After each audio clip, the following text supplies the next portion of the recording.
दोघींकडे मारले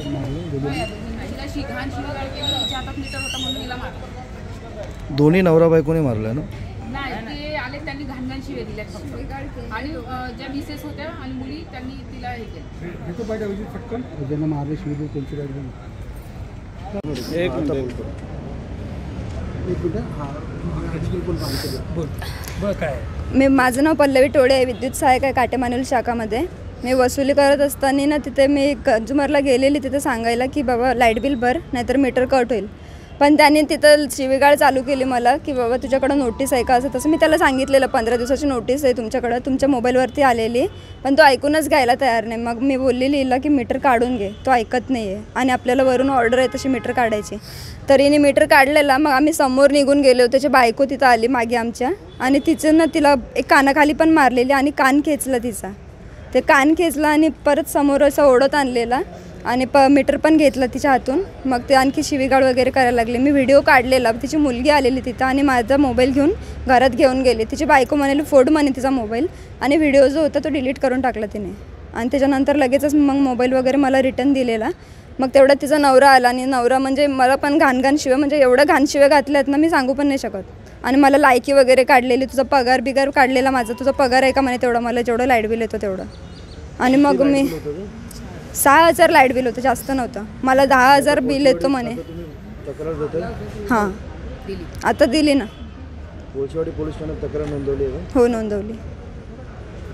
महावितरणच्या महिला कर्मचाऱ्यांना मारण्यात आली, काय प्रकारे? आज दुपारी 11, 11:30च्या दरम्यान महावितरणच्या काही कर्मचारी नामदेव पावशे यांनी लाईट बिल न भरल्यामुळे मीटर कट करायला गेले होते तिथं त्यांच्या घरी. तर त्यांना तिथं हेमलता पावशे आणि कैलास पावशे यांनी या शासकीय कर्मचाऱ्यांना मारहाण केलेली आहे व त्याप्रमाणे त्यांची फिर्याद घेऊन कायदेशीर कारवाई करीत आहोत. माझं सविता काटे, मी काटेमानवली सेक्शनमध्ये कल्याणमध्ये असते, सिनियर टेक्निशियन म्हणून. ज्या मुली आतमध्ये गेल्या आहेत ती एक विद्युत सहाय्यक परमनंट स्टाफ आहे, एक तिला दुसरी जी मुलगी दिली आहे ती आउटसोर्स मुलगी आहे. त्यांना हरिभाऊपाडा हा सेक्शन दिलेला आहे. तर रोजप्रमाणे त्या तिकडे डिस्कनेक्शन करता म्हणजे वसुली करता गेले. जे आता ग्राहक आहेत काय की कैलाश पावशे आणि त्यांच्या मिसेस हेमलता पावशे, काय ते आधीच्या नगरसेविका आहेत. तर त्यांनी 3 ते 4 वेळा त्यांना कॉलिंग वगैरे केलेली. त्यांचं 2 महिन्याचं बिल होतं.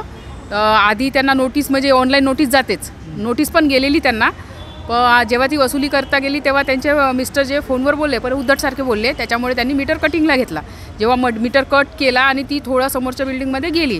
समोरच्या बिल्डिंगमध्ये गेली असता ती जी मुलगी आहे आउटसोर्स पडवळ, तिला ज्या तिथं हेमलता पावशे यांनी तिच्या पाठीमागे पळून जाऊन तिचा कान पकडला, तिच्या कानाखाली ओढला, कान पकडून तिला म्हणजे घासत तिला घरापर्यंत आणलं मीटर लावण्यासाठी.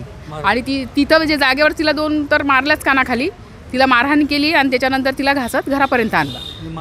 हो. आणि त्याच्यानंतर मग तिला त्यांचे मिस्टर जे कैलाश पावशे आहे त्यांनी इतक्या घाणघाण शिव्या दिल्या, म्हणजे अश्लील शिव्या असतात ना एकदम, म्हणजे ज्या खूपच घाणेरड्या असतात, त्या घाणेरड्या शब्दात त्यांना शिव्या घातल्या.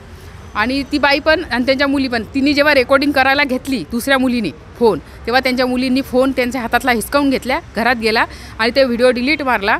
व्हिडिओ डिलीट मारून त्यांची जी हेमलता पावशे आहेत त्यांनी तिला घाणघाण शिव्या देऊन तिला म्हटले की ही जी मुलगी आहे ना, हिचा जो फोन आहे ना तो तिला वापस नाही द्यायचा, तो फोडून टाकायचा. पण तरी त्या मुलीने फोडला नाही, तो वापस केला तिला. तो मग त्याच्यानंतर बाहेर निघाला आहे, यांना काही जाऊ नाही दिलं. त्यांनी 100 डायल केला. त्याच्यानंतर आमच्या साहेबांना बोलवलं तिथं सदर ठिकाणी आणि त्याच्यानंतर आमच्या सगळ्या स्टाफला बोलवलं. तेव्हा तिथं गेल्यानंतर साहेबाला ते काय बाई ऐकत नव्हती हेमलता पावशे. ते बोलले जा कुठल्या पोलीस स्टेशनमध्ये जायचं तर म्हणजे काही आम्हाला फरक पडत नाही, सगळे पोलीस आमचेच आहे. तर अशा प्रकारे आम्ही इकडे आलो. मग हो त्यांनी म्हणजे आलेत ते सेटलमेंटचं त्यांचं तर बाबा जाऊ द्या हो जे आहे ते. पण त्या मुली एवढ्या घाबरल्या आहेत, त्यांना नवीन एरिया दिला आहे, तो सगळा गावाला एरिया आहे. त्यांचं असं म्हणणं आहे की एकाने जर आज आम्हाला मारहाण केली, उद्या आम्ही तिथं 100 लोक जमा झालेली, आज यांनी मारलं उद्या दुसरे मारतील, परवा तिसरे मारतील, सगळ्यांना डेअरिंग होईल. हो त्यांनी केली फायनल.